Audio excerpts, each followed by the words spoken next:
કે ગામમાં નવું રૂપ આવ્યું છે ઘનશ્યામભાઈ, હે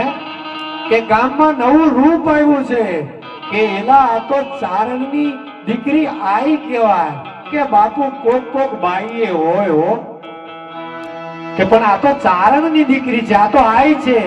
એટલે એના ભેગા રહેવા વાળો માણા કહે છે કે બાપુ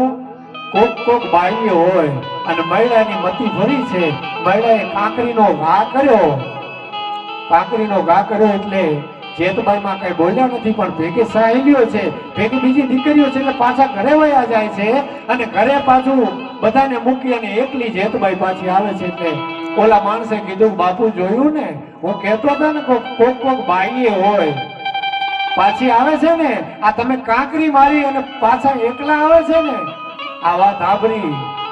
ત્યાં તો એમ કહેવાય કે મૈડાએ પાછી કાંકરીનો ઘા કર્યો અને માતાજીનું રૂપ બદલાણું અને ક્યાં કરતા ને એમ કહેવાય પોતાની આંખોના લોચન ખેંચી લીધા, મૈડાને ત્યાં એને પૂરો કરી નાખ્યો છે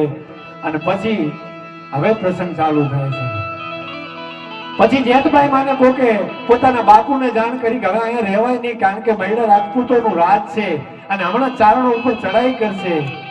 એટલે પોતાના ગાડા વસરામભાઈ ભરાણા છે,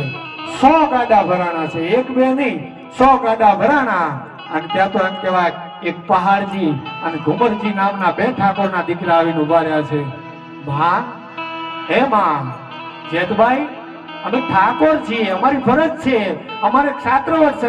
અમે રક્ષા કરવા માટે આવ્યા છીએ કે બેટા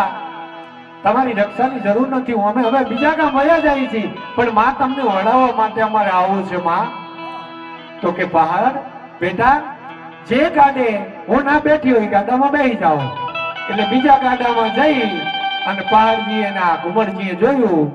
કે આ તો જેતભાઈ બેઠી છે બીજા ગાડામાં, ત્રીજા ગાડામાં જોયું, ચોથા ગાડામાં જોયું ને 100 ગાડામાં એમ કહેવાય કે જેતભાઈ લાખાની બેઠી હતી અને પગમાં પડી ગયા માં અમે તને ઓળખી ગયા હો।